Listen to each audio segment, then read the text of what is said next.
I've been a police officer for almost 20 years, and you think you've seen it all. But now and then, something happens that shakes you to your core.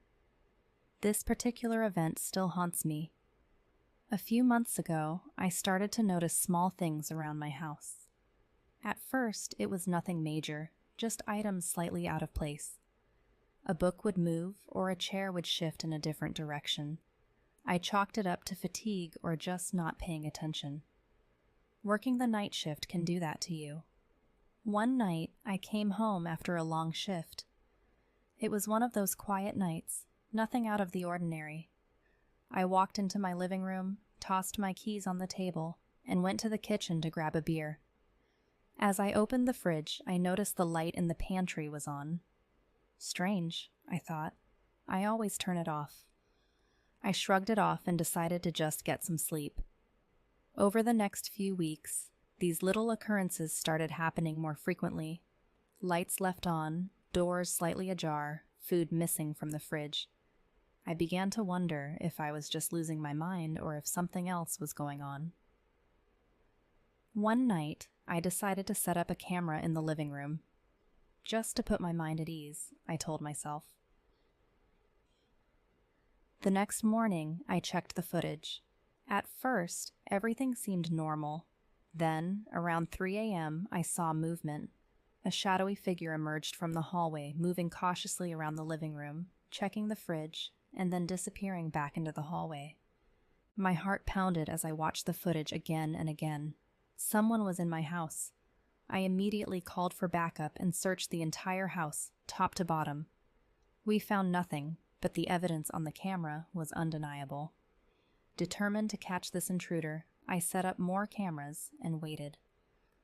Another week went by, and the intruder was back. This time, I watched the footage live from my patrol car.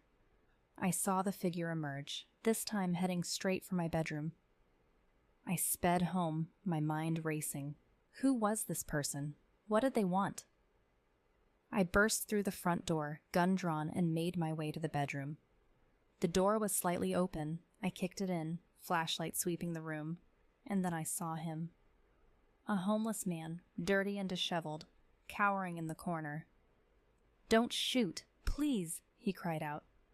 "Who are you? What are you doing in my house?" I demanded. "My name's John," he stammered. I've been living here for a few months. I found a way in through the basement. I just needed a place to stay. I didn't mean any harm, I swear." I called for backup, and we took him into custody. As we searched the house again, we found his makeshift living area in the basement, hidden behind a false wall. He had been living there, right under my nose, for months. After we took John away, I couldn't shake the feeling that there was more to this story. Why hadn't I noticed him sooner? And why did I still feel uneasy in my own home? That night, as I lay in bed, I heard a faint whisper. At first, I thought it was just my mind playing tricks on me. But then it came again, clearer this time. "Help me." I sat up, heart pounding, and listened. The house was silent, but I couldn't shake the feeling of being watched. I grabbed my flashlight and cautiously made my way to the basement. As I descended the stairs, the air grew colder. I reached the bottom and shone my light around the room. There was nothing out of the ordinary. Then I saw it, a small dusty box hidden in the corner. I opened it and found old yellowed photographs of a family, a journal, and a set of keys. The journal belonged to a little girl named Emily, who had lived in the house decades ago. Her entries spoke of a friend she had made, a man who lived in the walls, who promised to protect her. Chills ran down my spine as I read the last entry. "He says he'll always be here, watching over me.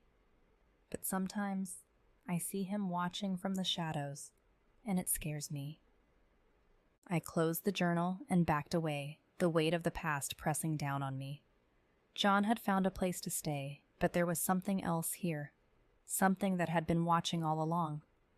I left the basement and locked the door behind me, but I knew I'd never feel truly alone in that house again.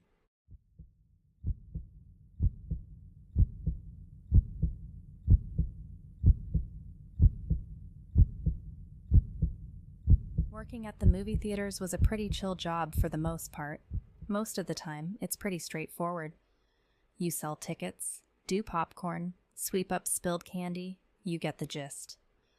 The late shifts can get a bit eerie, though. I was the type to be paranoid about almost everything.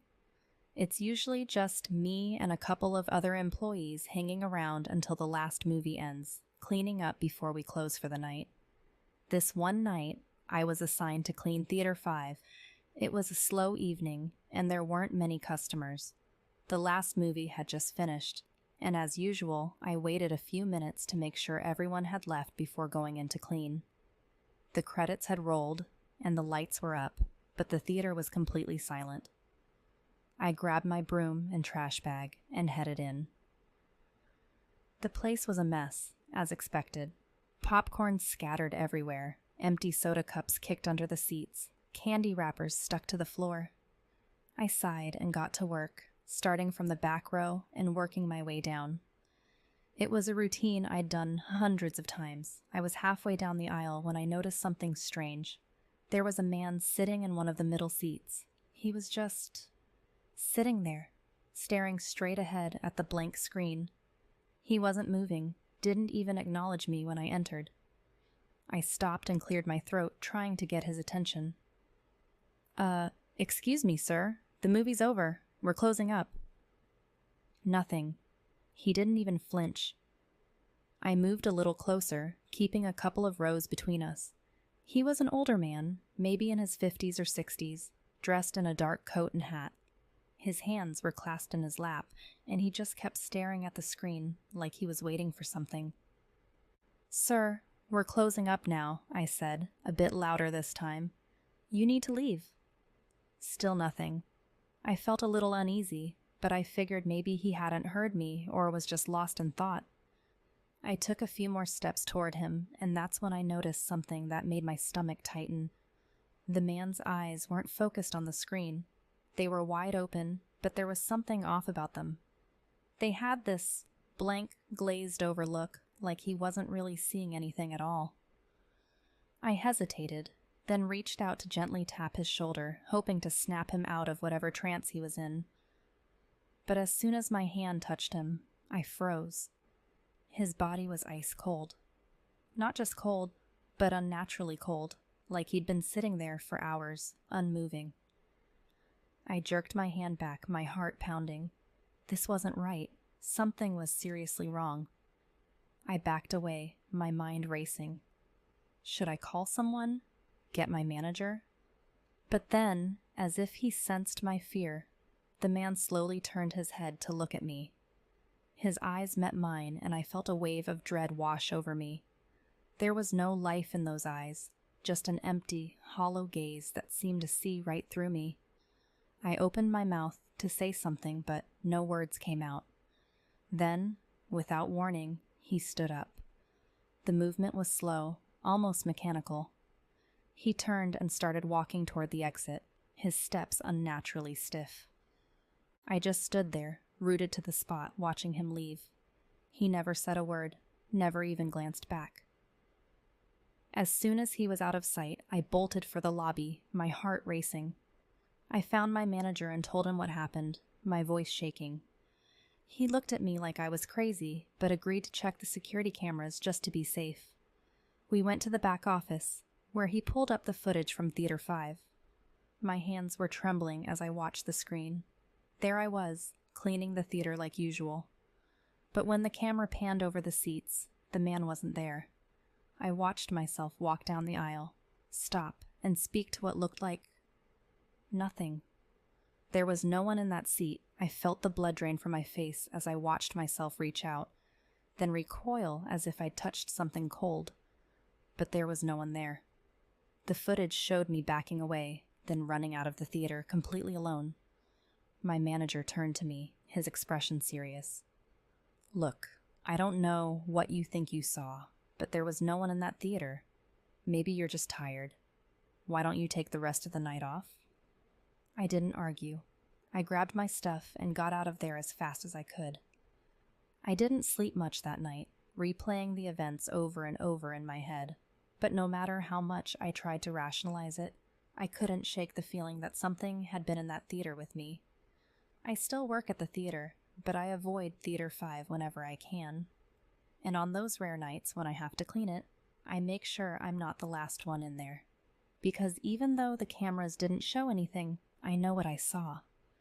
And I'll never forget the cold touch of that man's shoulder, or the empty, lifeless eyes that followed me out of the dark.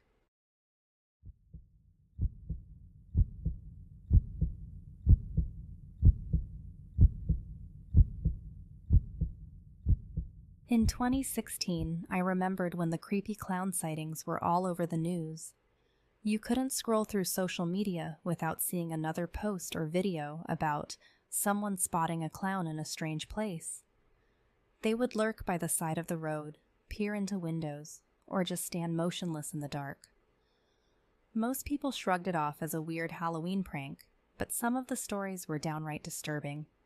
I was skeptical about the whole thing. It seemed like an overblown trend, or something people were just getting worked up about because it was close to Halloween. That is, until something happened that I still can't quite explain. It was a Saturday afternoon, and I was hanging out with a couple of friends. We were in that in-between time where it wasn't quite evening, but the sun was starting to dip lower in the sky. We decided to go for a walk in the woods near my house. It was something we did pretty often, just a normal, quick hike before dinner, just to get out and stretch our legs. The woods were peaceful, as usual, with the sounds of birds and falling leaves. We were talking about the clown sightings, joking about how ridiculous it would be to run into one out here. None of us were taking it seriously, just making fun of the whole idea. But as we walked deeper into the woods, the atmosphere started to change. The air grew colder, and the trees seemed to close in around us. The conversation died down, and we walked in silence for a while, just listening to the crunch of leaves underfoot. That's when we noticed it, just up ahead, between the trees. At first, it was just a flash of color, something bright against the brown and green of the forest. We stopped, squinting to see what it was. A few yards away, partially hidden by the trees, was a figure. It was standing completely still, just watching us. As we got closer, we could make out the details. It was a clown. Full costume, complete with a bright red nose, oversized shoes, and a wild curly wig. The face paint was smeared, making the expression even more twisted and unnatural. But the worst part was the eyes. They were locked on us, unblinking, with a cold intensity that sent a shiver down my spine. One of my friends nervously laughed, assuming it was a prank, but there was something about the way the clown stood there, completely motionless, that made it clear this was no joke. We exchanged uneasy glances, unsure of what to do next.